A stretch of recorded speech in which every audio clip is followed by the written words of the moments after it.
Ya, estamos de vuelta. Eh, Vamos a darles la bienvenida en este video ultra exclusivo que es solamente para quienes pagaron, ¿ya? Independiente que después se filtre, eso ya es otra cuestión, pero este video está hecho para nuestros amigos y amigas que se inscribieron para el taller del Padrino, las 50 leyes del poder en el Padrino, que debiéramos, si la pandemia no lo hubiera boicoteado, debiéramos estar preparándonos porque hoy es jueves 2 de abril y mañana 3 y el sábado 4 íbamos a estar en el Estadio Italiano a tablero vuelto como siempre, disfrutando las 50 leyes del poder. Así que estamos, tal como hicimos una introducción hace semana y media atrás, hoy estamos nuevamente con Alberto para entregarles una pequeña capsulita que van a ser 3 leyes de estas 50 para que no pierdan el entusiasmo y nos entretengamos en esta cuarentena y esperamos el momento que ya nos podamos volver a ver todos juntos en el Estadio Italiano con el seminario. ¿Cómo estás, Alberto? ¿Qué tal, Darío? Aquí estamos tratando de volver a la normalidad profesoral, aunque sea de maneras tan extravagantes como esta. Sí. Además que este es un momento, mira, este es un momento mágico porque todo profesor siempre en realidad tiene un sueño egótico muy importante que es la divinización. Entonces, si yo hago esto, está Dios, mira.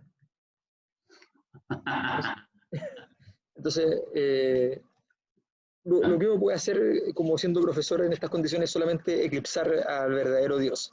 Claro, justamente, que es Inti, que está atrás tuyo. Que Sí, está, claro, que exactamente. sí. Que la gente no sabe, pero por ejemplo hay una anécdota bien bonita de que cuando Copérnico dijo que la Tierra no era el centro del universo, sino que era el Sol, no lo dijo solo por razones empíricas y por sus observaciones, sino una cosa muy importante es que lo dijo porque él era un convencido, religiosamente hablando, porque era miembro de las logias que todavía existen, incluso hermetistas, y ellos están convencidos de que el verdadero Dios es el Sol. Y por tanto, él pone en la primera página del libro, como para que no quede ninguna duda, ¿ya? Un texto, por supuesto en latín, donde se señala que como no podía ser de otra manera, el Sol ocupa el centro de la bóveda celeste. Así O sea, que, por lo tanto, no era un desafío a la divinidad, era un reforzamiento. sí, ¿Ya? claro, sí, claro. Lo que pasa es que su visión de la divinidad es una visión muy alternativa y hereje en la época, pero era así. Hay toda una rama de investigación sobre el renacimiento y la magia que es muy interesante, que por alguna razón misteriosa y más que nada por culpa de Humberto Eco sobre todo, llegué alguna vez en mi vida y encontré muchos textos bien bonitos. Así que ahí hay harta cosa que hacer, sobre todo en estos días bueno, no sé cómo llamarlos, pero estos días. Sí, son días extraños, son días extraños. Sí, Tal como decía el otro día, lo importante es no convertirse en un asesino serial en esta cuarentena. porque solo tienes cerca a tu familia, además. Sí, po, que justamente, claro, o sea, es un asesino serial con mucha complejidad, pero en fin, esperemos que eso no suceda. Oye, bueno, insisto, digamos, vamos a ver ahí qué podemos ir complementando. Vamos a hacer esta pequeña clase, va a exponer 3 de las 50 leyes. Eh, De y alguna manera conectándolo con el escenario. sí, O eso te sea, iba a decir. no son solamente las leyes y no son, así en sentido estricto, todo el desarrollo de cada una de las leyes. La vamos a explicar, evidentemente, lo suficiente para que sea comprensible. Este ejercicio nació de una muy bonita tradición en la teoría política, que es una tradición donde el gran exponente es Maquiavelo, y es que uno a partir de casos, ¿ya?, de situaciones, puede establecer criterios generales respecto a las leyes de cómo se gobierna y de cómo se administra el poder. Ese es básicamente el ejercicio. Y un ejercicio que Maquiavelo lo hace fundamentalmente con ejemplos sacados de Roma, del Imperio Romano, Heleno Florentino, eh, y esos ejemplos que él saca de Roma nos sirven hasta el día de hoy, evidentemente, para poder comprender entonces ciertas vicisitudes que son habituales en las problemáticas del poder. El mismo ejercicio fue el que comencé a hacer hace unos años atrás respecto al opus completo del Padrino, la novela y las 3 películas, y a partir de ese opus surgieron estas leyes que luego han servido entonces para ser aplicadas a determinado tipo de ejemplos, y entonces vamos a ver su aplicación a la situación contingente. No vamos a ver ejemplos emblemáticos, sino que la contingente.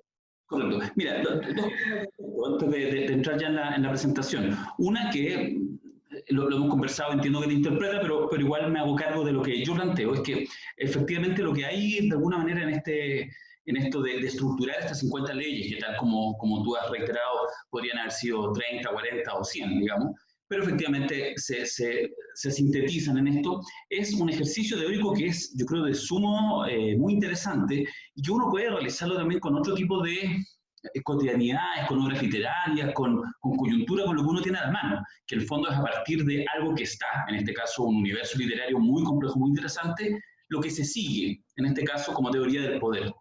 Y eso es un ejercicio intelectual. Entonces, la gracia que más hace es que junta un mundo donde probablemente muchos que tenemos inquietudes intelectuales, podemos llegar de manera más fácil, y donde más incluso hay otros elementos, como incluso la apropiación sensible que se hace de cualquier obra artística, para también forzarlo y llevarlo al ámbito teórico, que es finalmente las herramientas con las cuales uno analiza la realidad. Entonces, digo esto para decir que lo que hay acá es una propuesta muy original que ha construido Alberto, que está aquí a mi lado, pero que de alguna manera no se trata de que sea esto, sería una idiotez que esto se transformara en algo así como las tablas de la verdad, sino que es entradas posibles para interpretar la realidad. Y también, como pasa con muchas de las leyes, para decir, ¿sabes qué?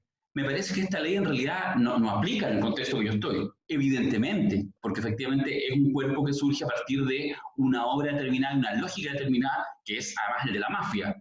Entonces, en ese juego, en ese incluso desafiar la actualidad, vigencia o pertinencia de cierta ley, yo creo que hay algo que es un ejercicio que en el fondo les proponemos a ustedes, que están en los seminarios que participan, y es el mismo ejercicio que hacemos incluso cuando en el Cosa Nostra hacemos una competencia, que es un juego de 32 autores, y ya estamos en la final entre Marx y Chomsky. En el fondo es, oye, pongamos a jugar un poco de esto porque es importante. Cualquier excusa para acercarse a herramientas teóricas, que tal como diría Gilles Deleuze, es una caja de herramientas para poder interpretar la realidad. Sí, yo creo que, bueno, es importante decir lo siguiente.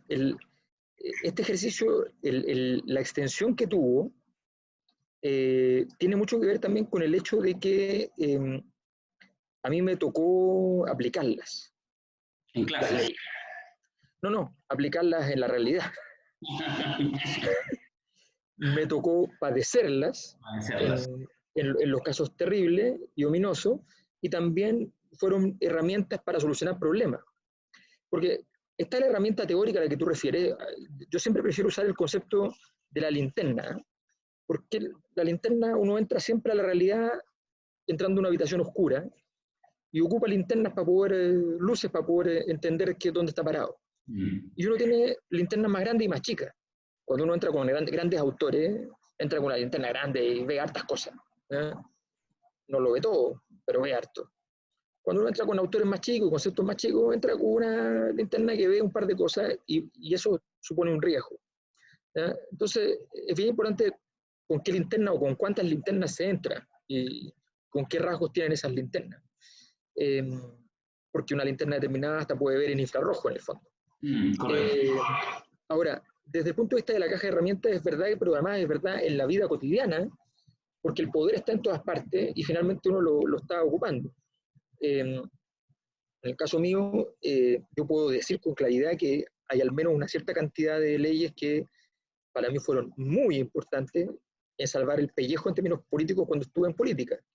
2017. O sea, y puedo darlas, no puedo darlas por confirmadas a partir de eso, pero puedo decir que me sirvieron, y que cada vez que cometí errores respecto a esas leyes, los pagué bien caro. Y que he visto a mucha gente cometer errores de ese tipo y normalmente lo pagan muy caro. Entonces, es bien interesante que el ejercicio tiene un componente teórico, conceptual, y un componente práctico, donde yo aconsejaría evitar ir en contra de las leyes. Uno puede ponerle todos los relativismos que quiera, puede hacer todas las inquietudes, puede plantear el problema de la inducción de Karl Popper para decir que algo sacado de un caso no necesariamente representa todos los casos, todo lo que tú quieras, pero yo trataría de tener cuidado. Ya, bien. Ya, oye, antes de entrar, solamente quiero mostrar, no sé si está viendo en pantalla, me parece que sí. La foto de Mirko. La foto de Mirko, sí. Dicen que cada vez se parece más Mirko en la ciencia física al Padrino. O sea, Pero Mirko el otro día se puso unas cosas aquí sí. y cumplía. Bueno, este es uno de los tazones que ustedes que nos están viendo, cuando finalmente hagamos este seminario en junio del 2021, vamos a recibir uno actualizado, que seguramente al lado del Padrino tendremos que poner una imagen de un virus, de un COVID-19. ¿Te imaginas lo que significa suprimir el derecho a reunión por, no sé, 3 meses, 4 meses, sin que nadie diga nada? Es interesante. En Es que fin, el poder importa. el poder importa. Ya, vamos a... ahí se está viendo. A ver, wow, qué bonito. Ya, está bonito ya, ¿no? Está bonito. Ya, entonces... Estamos dentro de tu ordenador. Estamos dentro de mi ordenador y vamos a partir con la primera de las 3 leyes que hoy va a exponer Alberto. Sí, son solo 3 leyes, esta es la 15. La ley se llama así: los recursos deben ser usados en proporcionalidad a su relevancia. Los recursos deben ser usados en proporcionalidad a su relevancia. Vamos a hacer el ejercicio de esta manera, que es como el sueño que nunca ha logrado cumplir en el seminario Darío. Vamos a ver primero la imagen de la película, en este caso, y a partir de la imagen de la película vamos a volver y vamos a explicar esta ley. Ok, vamos entonces, que Dios nos pille confesado y que se vea bien este lindo video. Guardemos silencio. Towards the end, he was paroled to help with the American war effort. So for the last 6 months, he's been working in my pastry shop. President, my friend, what can I do for you? Now that the war is over, this boy Enzo, they want to repatriate him back to Italy. Godfather, I have a daughter. See, she and Enzo. You want Enzo to stay in this country and you want your daughter to be married? You understand everything.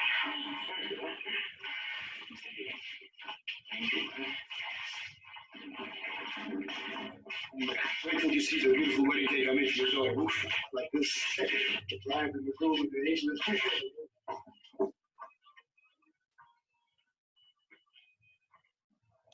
Who should I give this job to? Not the one, my son. You're telling two congressmen in another district. What's on the list?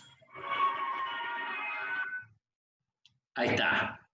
Ahí está entonces la ley número 15. Stop Share. Ya, aquí estamos en la ley 15, entonces. Ya, esto es bien interesante porque la escena en la película hace una alusión que podemos complementar con la novela.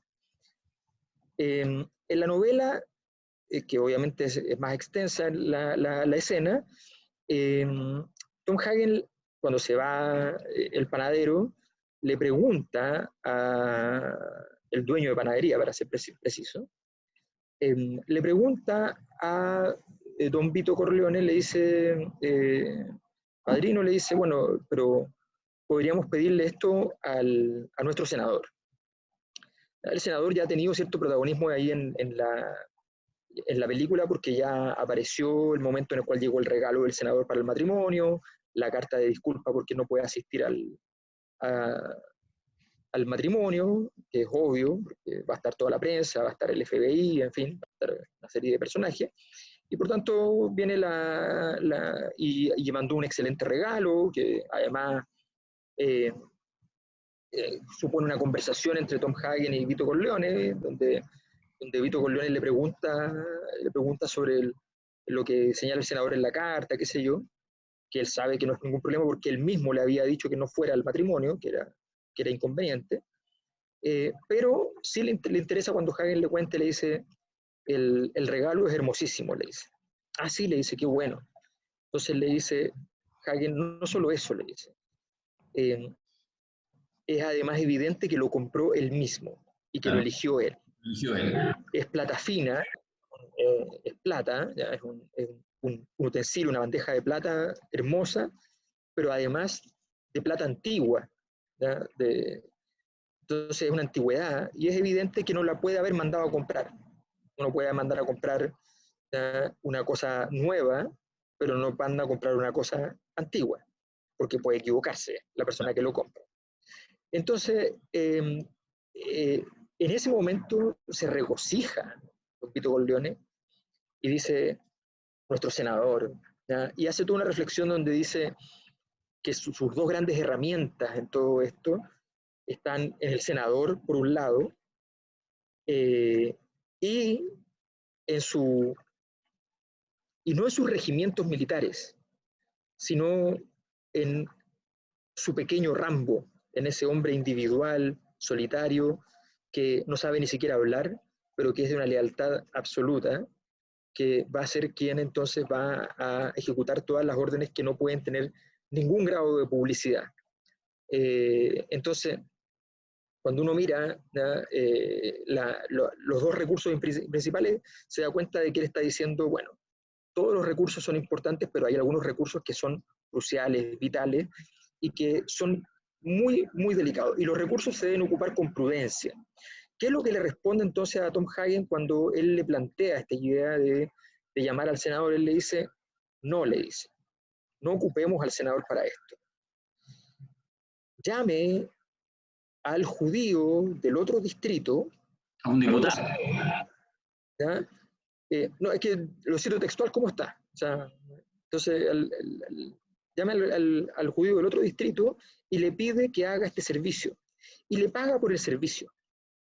Eso es lo que está en el libro, que complementa, como decía, lo que está en la película. O sea, él no va a ocupar a su senador, que está en la nómina, que recibe sueldo. Fíjense lo contrario a la lógica actual. Oye, yo a este tipo lo tengo pagado el sueldo, ya todos los meses, no lo he ocupado hace 3 meses, que haga esta cuestión, que haga esta tontería. ¿Ya? Eso es muy, muy interesante. Me da un segundo, creo que llegó el pescado. Eso es muy importante en este momento. Le Dame una ponemos pausa. un problema. Ya, ¿era el pescado? Sí, en realidad técnicamente eran los choritos. Ah, ya. Así que Me están dando ganas de eh, la cuarentena. provisiones, sí. Oye, Bueno, no, volvamos con los recursos. O sea, a ver, este es un tema bien importante, ¿eh? En general, yo, de hecho, todo el examen sobre esta cuestión del padrino nace justamente de un esfuerzo que incluso alguna vez fue un taller que hicimos, que era sobre los recursos políticos. Porque en el fondo, la mayor parte de las veces nosotros estamos enfrentados a desafíos importantes como personas, donde sentimos que no tenemos recursos encima, digamos, no tenemos nada con qué hacer. Y los recursos están siempre. Obviamente no significa que siempre puedas ganar. La verdad es que muchas veces no hay ninguna posibilidad de ganar, pero los recursos están para hacer frente, para perder por poco, para empatar, para ganar un partido que está difícil, para ganar por mucho cuando se pueda, para ganar por poco cuando se prefiera ganar por poco, porque es más conveniente ganar por poco que ganar por mucho. En fin, o sea, está lleno de consideraciones. Entonces, este tema de los recursos fue uno de los primeros, por tanto, es un gran tema. Y aquí es donde el padrino revela un gran secreto, y es que el recurso que tú tienes en la mano debe usarse con proporcionalidad, con cuidado, con recato. No vaya a ser cosa que un recurso grande lo uses para una cosa pequeña. ¿Ya? Eso puede sonar a simplemente que está haciendo una alusión en contra de la ineficiencia del gesto, pero no, está diciendo eso es poco inteligente, es poco sabio, porque puede generar inconvenientes, puede generar problemas, ocupar una herramienta demasiado grande para un problema que no tiene ese tamaño.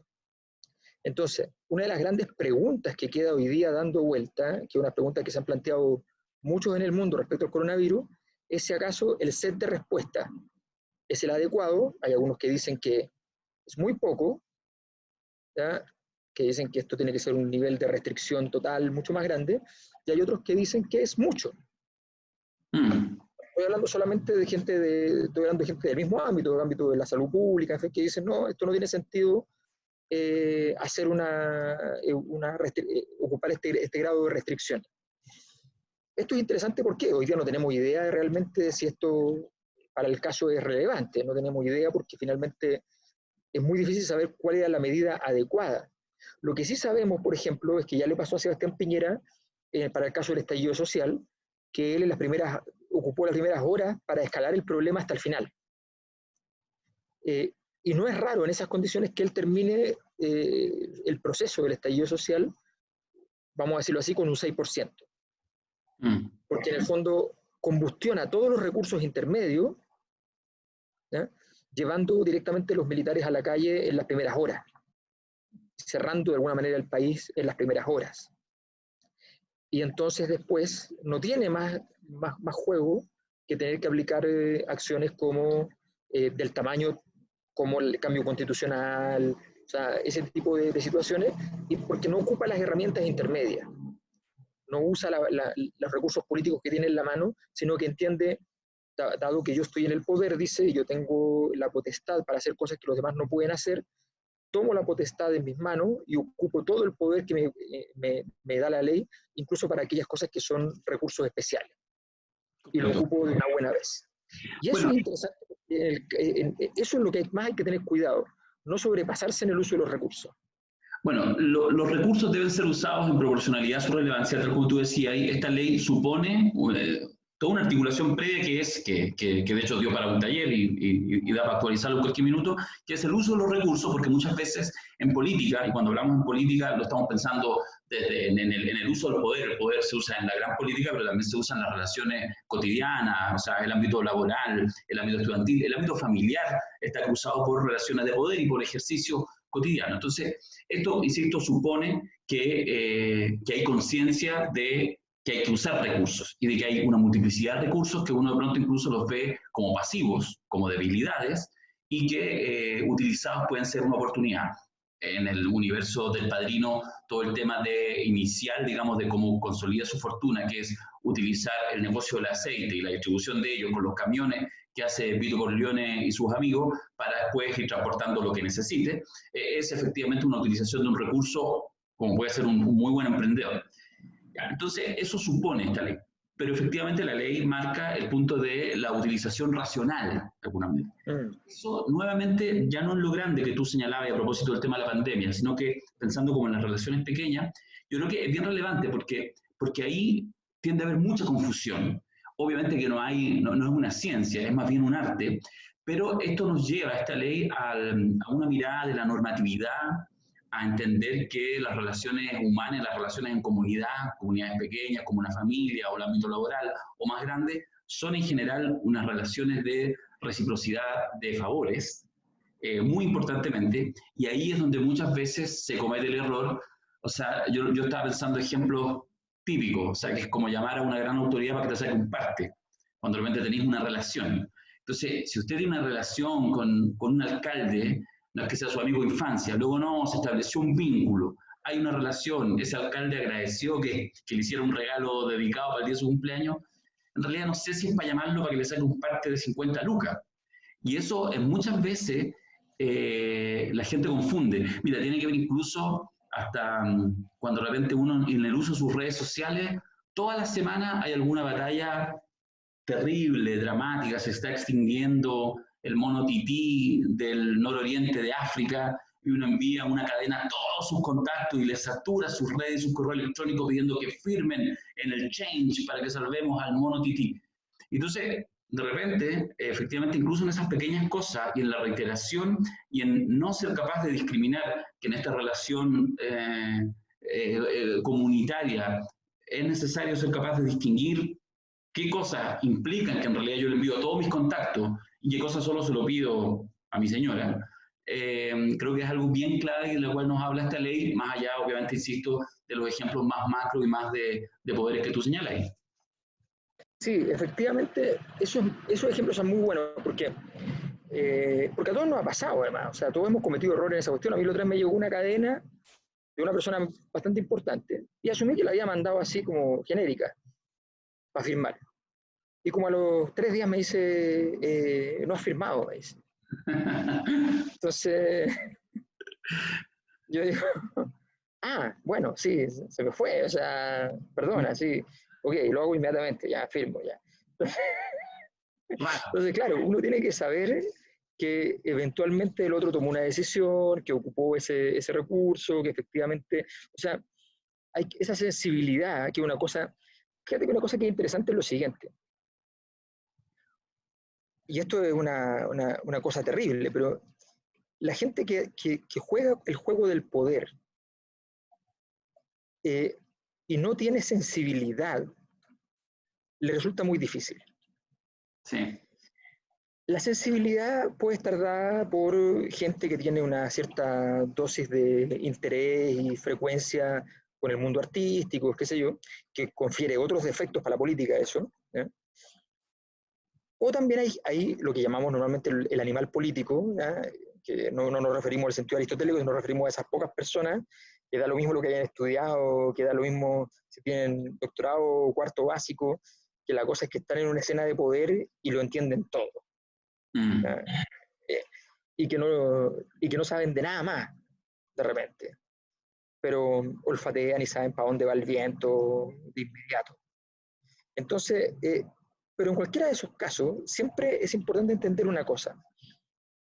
Los recursos de poder que tú tienes que usarlos con mucho cuidado, con mucha precaución. No son para usarlos a cada rato.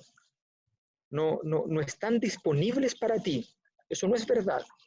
No está a tu disposición. No están para ofrecérselo a cualquier amigo en cualquier situación.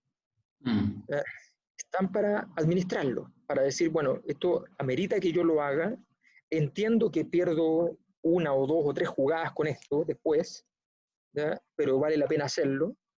En fin, o sea, esa es la delicadeza. Y en ese sentido, es importante que hoy día la política mundial tiene decisiones al respecto muy importantes, que tienen que ver con ocupar estos recursos de la manera más adecuada posible. O sea, Vamos a la siguiente ley. sí, vamos a la siguiente. Vamos a la siguiente ley. Ahí estaba entonces la ley número 15 y ahora vamos a la ley número 25. Todo grupo que aspira a acumular poder debe estructurarse con un carácter monolítico. Esta te encanta. Vamos, Esta merece estar en reposo. vamos a mirar dos videos, pero vamos a mirar uno, porque esto de que todo grupo que aspira a acumular poder debe estructurarse con un carácter monolítico, vamos a poner 2 ejemplos de los hijos de Don Vito. Primero vamos a partir con Sony. Wow, la escena clásica. A ver, veamos.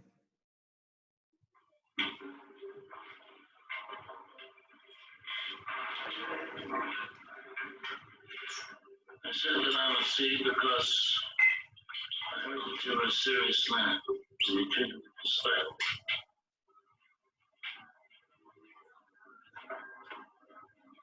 But I must say no to you, and I'll give you my reason.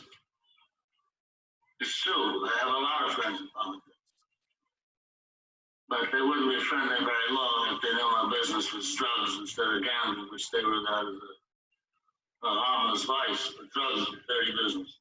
It doesn't make any difference to me what a man does for a living, you understand? But your business is a little dangerous. You're worried about security for the company, that the titles will guarantee. Oh, you're telling me that the titles guarantee our investment?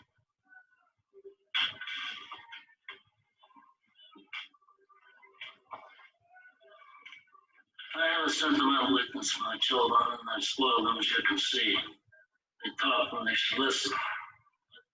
Anyway, Senor Alonso, I know it's final, and I wish to congratulate you on your new business. I know you do very well, and good luck to you. Especially since your interests don't conflict with mine. Thank you.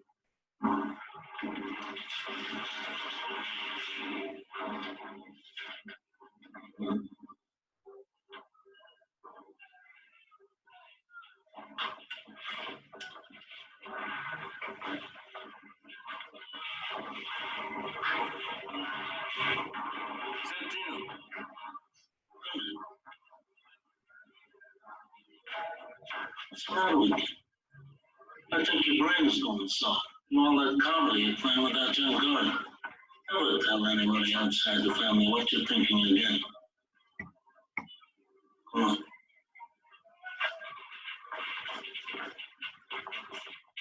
What is it? La tremenda escena. Esa es... O sea, es que además, mira, a nosotros nos pasa mucho, bueno, lo hemos conversado muchas veces con el equipo que hacemos los seminarios, pero nos pasa mucho que cada vez que vemos cualquier escena, se empiezan a reflejar con tanto detalle, con tanta minuciosidad cada una de las leyes, porque aquí aparecen varias, de hecho, varias que no están dentro de las que estamos viendo hoy día. En un diálogo de 3 minutos aparecen inmediatamente 2 o 3 leyes más, aparte de la que estamos viendo, que obviamente es una de las más importantes. Esta escena es bien importante porque marca el momento de la crisis. Para que entendamos el contexto. Cuando parte el proceso de configuración de la mafia en Nueva York, había muchos grupos, dentro de los cuales el de Don Vito Corleone pasa a ser uno de los importantes, pero no el más importante, ni mucho menos, y los que estaban en segundo orden no estaban tanto más abajo que los que estaban en primer orden. Por tanto, una jugada buena, un asesinato bien hecho, y podían quedar puestos arriba. Entonces Don Vito organiza a los que estaban más arriba, a las 7 familias más importantes, y les dice, mire, ¿saben qué? Hagamos una guerra colonial. Lo que nosotros llamaríamos en términos comerciales, ¿ya? Hagamos un cartel. Vamos a ir organizadamente, vamos a hacer un complot contra los chicos, los vamos a salir a matar, no nos vamos a pelear entre nosotros, y nos vamos a repartir la ciudad. Eso produjo una guerra colonial que terminó en una paz de 10 años. La película parte en el año 10 de esa pausa. Las familias no se combaten, nadie mata al hijo del otro, nadie mata al otro, están todos tranquilos porque se han repartido bien la ciudad. Pero ya entra un jueguito nuevo, que es el jueguito de la droga, que va a cambiar las reglas del partido y que va a dar nuevas oportunidades a los que vengan de más abajo. Y entonces aparece Solozzo pidiendo esta reunión para invitar a la reunión, cuando él está diciendo un no rotundo, claro, pero elegante y fino como es su estilo, ¿ya? Y sin ofender y sin molestar, ¿ya? Su hijo hace una pregunta que es una pregunta que supone necesariamente que la aceptación. Claro. Nos va a garantizar, entonces, ¿cómo nos va a garantizar la plata que vamos a poner? Es como el plebiscito. El plebiscito pregunta, bueno, ¿quiere un cambio de constitución? Ya, pero asumamos que aceptó. ¿Y cómo lo quiere? Claro. Hace la segunda pregunta. Cuando uno hace la segunda pregunta es porque aprobó la primera. Entonces, y esa pregunta hace que esto cambie radicalmente. Don Vito se dio cuenta de la gravedad del hecho, pero no lo vio la gravedad del hecho en sí mismo, sino que la vio en términos simbólicos de que su hijo nuevamente revela no está preparado para asumir cuando le toque ser el patriarca de la familia. Pero no pensó que estaba en riesgo su vida por culpa de esta escena. Y eso es lo más interesante. O sea, por culpa de esta escena, por este error de Sonny, va a hacer que van a intentar matar a su padre porque entienden que Sonny aceptará el acuerdo, más allá de que le moleste la muerte de su padre y luego de alguna venganza estúpida, ¿ya? Entenderá de que finalmente hay que entrar en el negocio porque no le queda otra. Y eso, de hecho, al contrario, justamente desde la perspectiva de Solorzo, Taraglia y la perspectiva de uno, cuando uno se enfrenta o está mirando a otro grupo y efectivamente ve fisuras, obviamente le crecen los colmillos y se anima a atacar. Cuando uno ve un equipo que efectivamente está bien alineado, uno la piensa mucho más porque efectivamente entiende que, bueno, que hay un trabajo, que hay una mayor densidad. Supone incluso cosas que probablemente puedan no ser ciertas, pero supone que están mejor preparados y todo. Siempre la fisura, la diferencia de opinión del equipo que está al frente es algo que tú ves como una oportunidad y que por lo tanto incluso te anima subjetivamente a entrar a atacar. Bueno, te da moral, y la moral en estas cosas, esto es la guerra, entonces finalmente la moral es muy importante. O sea, yo me acuerdo perfecto de un clásico con Colo-Colo, me acuerdo de la U con Colo-Colo, donde ponen a Marcelo Díaz, cuando estaba partiendo Marcelo Díaz, de lateral derecho. Y era un pasadizo. Entonces, me acuerdo que, no me acuerdo que estaba técnico de Colo-Colo, que se yo, creo que estaba Borgi, ponte tú, ¿ya? Entonces, claro, el partido estaba medio igualado, estaba medio difícil, y de repente ven esta fisura, 2 errores, dejar pasar, el tipo corriendo por el costado, y el técnico empieza, vayan por ahí, por el lado de Díaz, gritaba, y eso además destruye a todos, destruye a Díaz, destruye a todo el equipo, entonces empieza a verse la fisura. Así que efectivamente, estamos en presencia del momento de la fisura que va a significar toda una guerra. Cuando la presión está fuerte, está intensa, cualquier fisura es muy grave. Que es lo que está pasando hoy día en el mundo. O sea, estamos en un escenario Francisco Fernández, digamos, donde la Primera Guerra Mundial puede partir por cualquier razón. En este caso no se necesita una guerra, basta que pasen todas las consecuencias de una guerra, menos los militares muertos, pero está pasando más o menos lo mismo. Entonces, y esas fisuras son muy serias. Veamos, para después seguir conversando, veamos el segundo video, que está... Que los videos me echo para atrás para verlos en comodidad. Muy bien. Hermoso. Claro, veíamos primero a Sony, y ahora vamos a ver una situación un poquito más evidente con Fredo. Wow. Hi. Hello, fellas. Everybody's here. Freddie, Tom. Good to see you, Mike. How are you, Mom? All right. You got everything you want? The chef cooked for you special. The dancers will kick your tongue out, and your breakfast good. Draw chips for everybody in the room so they can play in the house. I couldn't good enough to buy you out. Casino. Hotel. Corleone family wants to buy you out. Corleone family wants to buy me out. No, I buy you out, you don't buy me out. Your casino loses money. Maybe we can do better. You think I'm skimming off the top, Mike? You're unlucky.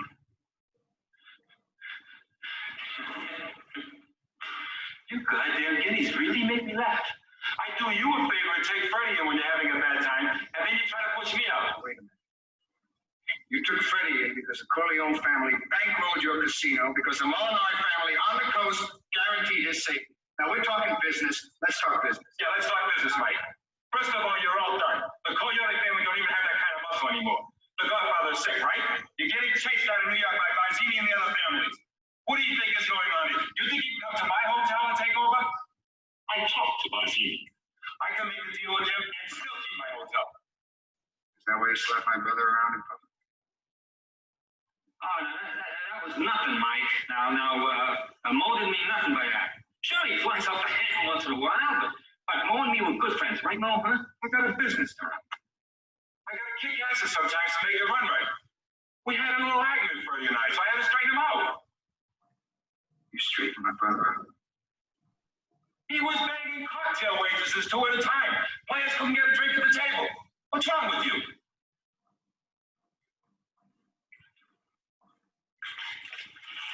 I leave for New York tomorrow. Think about a price. Do you know who I am? I'm Mo Green. I made my bones when you were going out with cheerleaders. Wait a minute, Mo. Oh, I get it. Tom, you're in the subsidiary, and you can talk to the Don and explain us to the minister. Don is semi-retired, and Mike is in charge of the family business now. If you have anything to say it to Mike. Mike, you don't come to Las Vegas and talk to a man like Mo Green like that. Fredo, you're my older brother, and I love you. But don't ever take sides with anyone against the family again.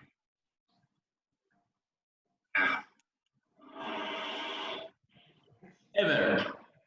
Uf, qué escena, qué escena. Traicionando a la familia, Claro. traicionando al partido. Qué interesante, porque en la escena anterior, de alguna manera, el error es de una magnitud tremenda. De hecho, es mayor que este, pero es un error posible, más sutil. Aquí lo que hay es efectivamente la sensación de que derechamente Fredo no entiende, ni siquiera de manera consciente, no es que cometa solo errores, sino que no entiende de manera consciente la importancia, justamente, como dice la ley, del poder monolítico. que no entiende la reflexión en torno al grupo de interés al que pertenece, y entonces lo traiciona por razones personales sistemáticamente, que va a ser la historia de él permanentemente tomando decisiones porque él quiere demostrar simplemente que él puede hacer cosas que todos dicen que él no puede hacer, porque tiene un resentimiento, porque tiene una serie de cosas que en todo caso también tienen importancia desde el punto de vista del liderazgo. O sea, mientras Don Vito estaba operativo, los errores de Fredo no eran relevantes. Los errores de Fredo empiezan a ser relevantes cuando su resentimiento llega más fuerte porque está su hermano a cargo. Y está el hermano que además nadie esperaba que fuese él, su hermano menor además. Entonces, ese momento de resentimiento también Michael no lo supo leer. También es un tema importante eso, entender que el pecado de Fredo es enorme. Es enorme que técnicamente no solamente Michael lo va a matar, sino que además está obligado a matarlo. O sea, desde el punto de vista de las leyes, ese jugador no debe existir. Ese jugador te va a seguir entregando, te ha entregado 1, 2, 3 veces. Has estado a punto de morir por traiciones que él ha hecho. No hay ninguna posibilidad de que realmente sea pertinente mantenerlo en el juego.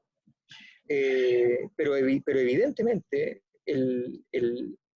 este es un caso donde también el liderazgo de Michael queda a prueba y demuestra tener mucho carácter, muchas agallas, mucho talento, pero no ser el padre, no ser Don Vito, que tenía la capacidad de estas cosas más efectivas, también tenerlas claras, también tener claro cómo recuperar el afecto de la gente, cómo conquistar el afecto de las personas, que es una dimensión, otra ley más que está por ahí dando vuelta, que es una dimensión que también es relevante en este tipo de juego.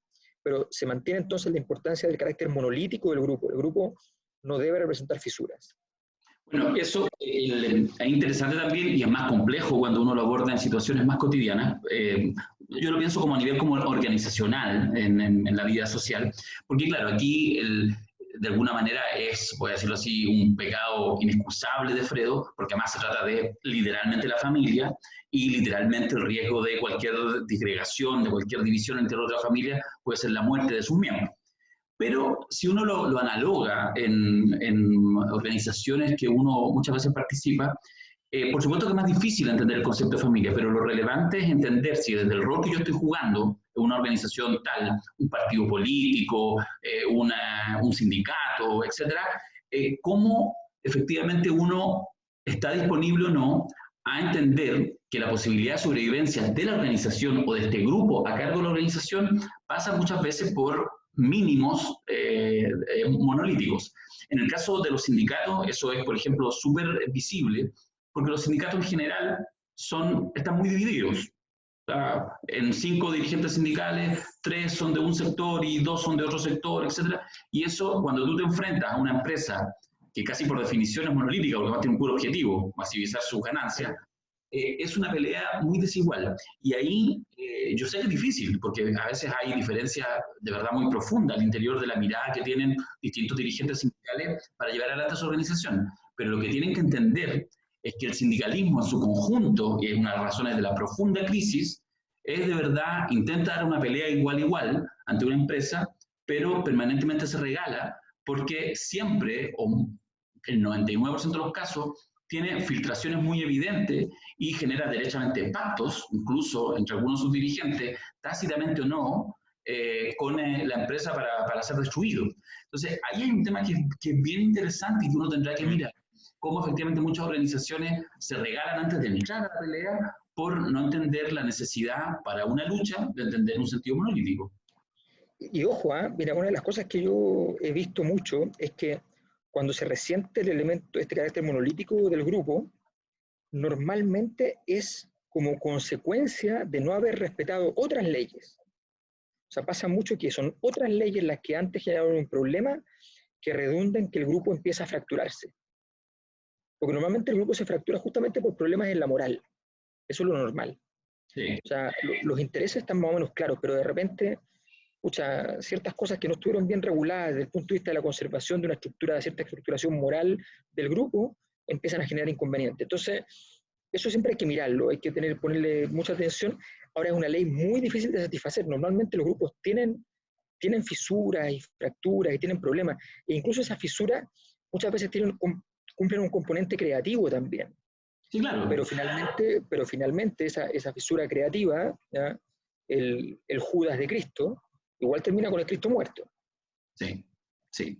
Bueno, en los ejemplos exitosos, yo porque tengo cierta cercanía histórica, tampoco quiero andar tanto, pero un poco lo que cuando uno ve el Partido Comunista Chileno o su símil leninista en la derecha, que sería la UDI, es que efectivamente hay que decir que con mucha complejidad y todo, pero ese carácter monolítico, por ejemplo, el PC, le ha servido muchísimo, porque no es que no tenga diferencias internas, las tiene, si la caricatura que todos piensan lo mismo no es real, pero efectivamente hay buenos incentivos y de alguna manera yo, si bien ahora no milito en el Partido Comunista, soy muy respetuoso porque yo creo que efectivamente, digamos, ofrecen lo que venden. Es decir, como decía alguien por ahí, mire, si usted anda buscando un partido democrático, no, este no es el Partido Comunista, el partido más democrático del mundo. Y eso es un activo, porque efectivamente hay un espacio de debate interno, pero una vez que se hace la síntesis, por las razones que sea, ya hay un acuerdo, efectivamente casi todos los actores logran mantener eso. Y eso hace una cierta característica impermeable. Por supuesto que en política también es complejo, porque tiene poca capacidad de adaptabilidad. Es más bien, es más un elefante caminando, más que alguien muy sagaz, pero evidentemente, sobre todo en tiempos complejos, por ejemplo una dictadura, eso te permite un mayor control y una capacidad de repliegue mucho más interesante. Y de alguna manera la UDI, con todas las complejidades hoy en día, también ha mostrado una capacidad monolítica que para los tiempos que corren es bastante superior a casi cualquier otro partido político. Bueno, y de hecho, en la medida que ha ido perdiendo esa capacidad monolítica, se ha ido debilitando. Ha ido perdiendo esa capacidad monolítica porque empieza a perder también la estatura de la política. Fíjate que tiene que ver con la otra ley que estábamos viendo. O sea, la ley del senador con el padrino es súper equivalente, pero al revés exactamente, a lo que pasó con Jacqueline Van Rysselberghe y los mails con la empresa mientras están negociando la ley de pesca. Sí. O sea, en ese caso, ella cumple el rol de honrar permanentemente al Dios Todopoderoso, ¿ya? O sea, al político, al empresario, y no al revés. Y no al revés como hace Don Vito por iniciativa propia. Él entiende que el poder debe estar puesto en el otro. Y eso empieza a debilitar la moral. O sea, es muy distinta el partido leninista UDI con esa diada muy propia del bolcheviquismo, digamos, Jovino Longueira, el duro, ¿ya? Y el popular, el de las masas, que arma el partido de masa en el fondo. Es muy distinto ese partido al actual, justamente porque se debilita la moral. Entonces tratan de mantener un carácter monolítico, pero ese carácter monolítico efectivamente carece de una arquitectura, es simplemente una roca, y no tiene por tanto ensamblaje, no tiene armado. Y cuando la roca se vaya a romper, no va a haber manera de sacarle el pedazo, sino que efectivamente empieza a debilitarse. El partido perdió flexibilidad, perdió talento, perdió gracia, justamente porque no tiene ese carácter monolítico que es propio de aquellas instituciones que se revelan poderosas, que se revelan potentes. Buena ley. ¿Vamos a la última? Vamos a la última. Vamos a la última. De esta que hablamos hay mucho más que hablar, pero lo haremos en el seminario propiamente tal. Si esto es solo un adelanto. La siguiente ley es muy sofisticada, muy compleja, es de las últimas que se construyeron, es la ley 48 y... Bueno, aquí está la cita de la escena, pero podemos ver la escena, ¿no? Sí, pero ¿sabes qué, Leila? Porque la escena no aparece exactamente este diálogo, así que okay. El diálogo y después vamos a la... Ok, me parece. Voy a mover tu imagen porque ahí está. La ley es la siguiente. La lealtad del pueblo es tan frágil o tan intensa como es la categoría del líder. O sea, cuando el líder empieza a decir cosas como el pueblo es un desleal y qué sé yo, el problema no está en el pueblo, el problema está en el líder. La lealtad del pueblo es tan frágil o tan intensa como es la categoría del líder. todos los líderes, por grandes que sean, han flaqueado en su capacidad de relación con el pueblo en algún momento, pero normalmente tienen la capacidad de tenerla muy intensamente. Y esta es la escena donde Lucchesi, presentemos al personaje, Lucchesi es un hombre, un mafioso que está muy vinculado al Vaticano, que nadie sabía que estaba vinculado al Vaticano, mientras Michael Corleone está haciendo negocios con el Vaticano y no se da cuenta que de alguna manera está haciendo negocios con el Vaticano sin saber que se está haciendo de alguna manera socio de Lucchesi. Esto en el Padrino 3, y Lucchesi, además, probablemente incluso puede acceder a parte de las platas que está poniendo Michael Corleone. O sea, y Lucchesi ha mandado a matar a un hombre que formó en Sicilia a Michael. Y ese asesinato no se lo perdona el criado, pero en realidad era una especie de criado, consejero, de todo un poco, que es Calo. De Tomasini. Un tipo con carácter, un tipo de verdad, no es simplemente entonces alguien que trabajaba con. Entonces, Michael le dice a Calo, si te atreves, tú debes ir a matar a Lucchesi. Lucchesi, que es un ser súper importante, súper influyente, probablemente el más poderoso en términos de sus conexiones, por sí solo, junto con la familia Corleone.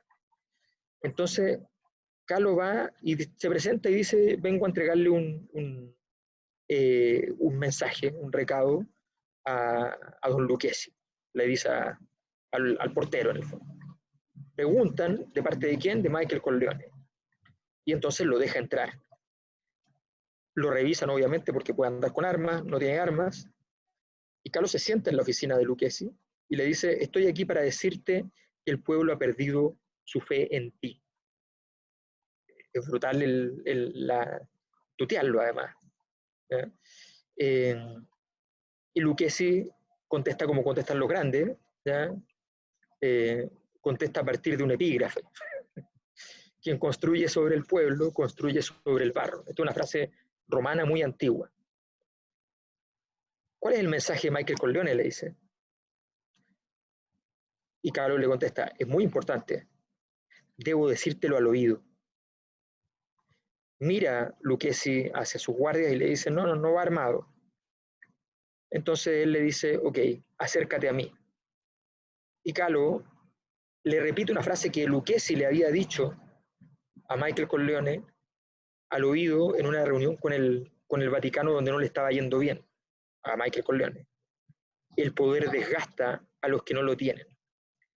En el mismo instante en que coge los anteojos de Lucchesi y con el sujetador del anteojo metálico lo ejecuta cortándole el cuello. Veamos y obviamente muere en la misma escena. Veamos la imagen.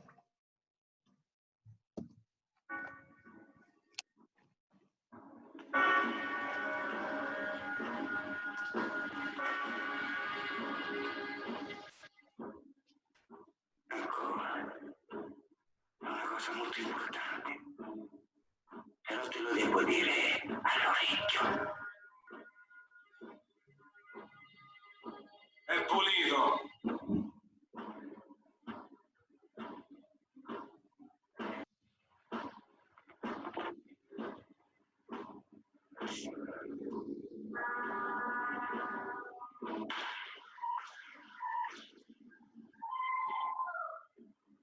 Potevi ombra che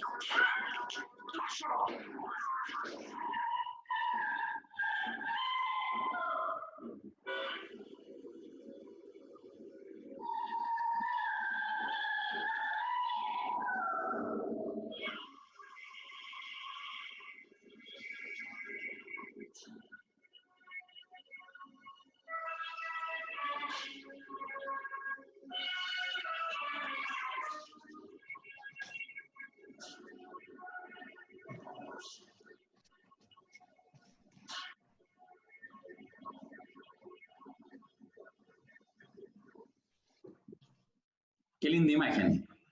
Bueno, ese es el momento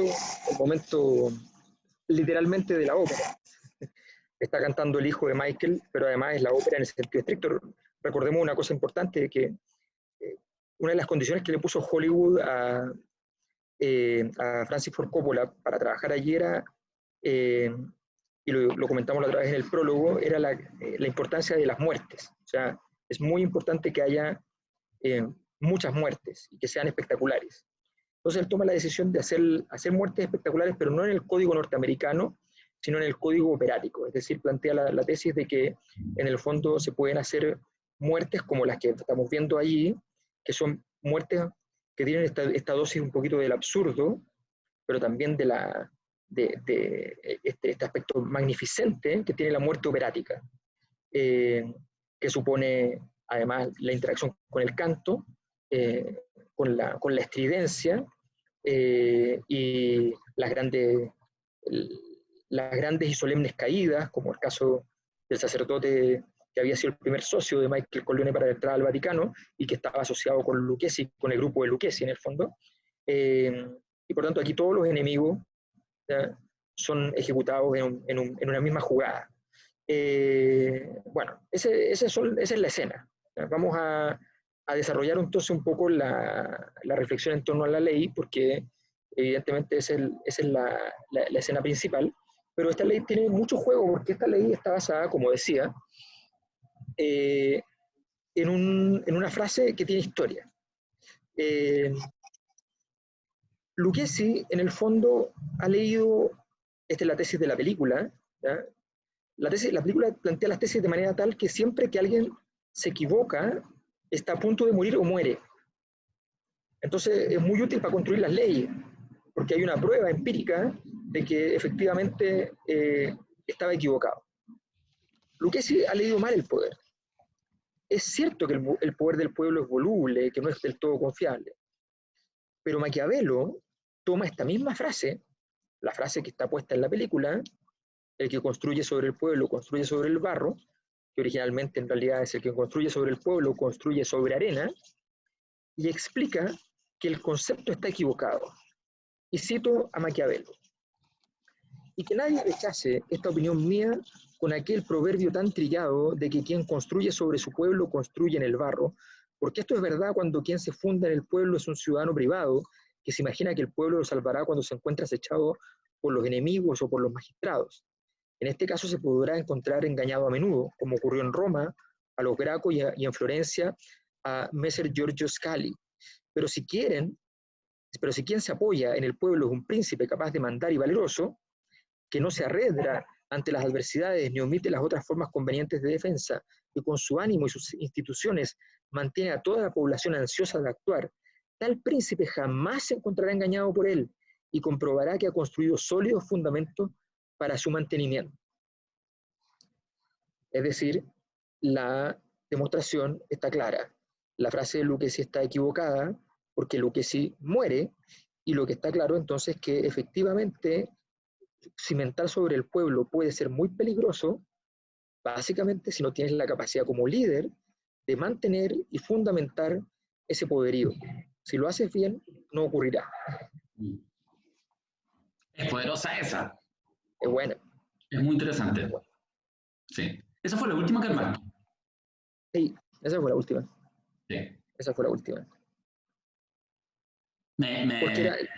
Porque la frase es que pasó que me acordé de Maquiavelo. Porque recordemos que muchas veces nosotros citamos la frase en los seminarios, no como una ley, porque no funcionaba como ley, pero sí la frase era muy buena para denostar a aquellos que habían confiado en el pueblo. ¿Ya? Pero a mí me sonaba que no estaba todo mal, todo bien, y me acordé en algún momento de que esa frase, ese tema era tocado en El Príncipe. No me acordaba que estaba la frase, pero que estaba tocado en El Príncipe. Entonces me puse a buscar en El Príncipe de Maquiavelo y encuentro hasta la frase. Y me queda muy claro que, o sea, mi tesis es que esta escena es construida con libro abierto de Maquiavelo en la mesa, directamente. Está buena. Ya, hemos pronunciado la palabra de Dios, así que tenemos que ya terminar. No, después de eso ya no queda nada más. A ver, Apareció Maquiavelo, así, mira. Sí, no, sí, cada cierto rato unas iluminaciones. Vamos a suponer que es casual y que no, que tu asesor de imagen allá no te dijo, mira, ponte aquí Alberto para... No tengo asesor de imagen.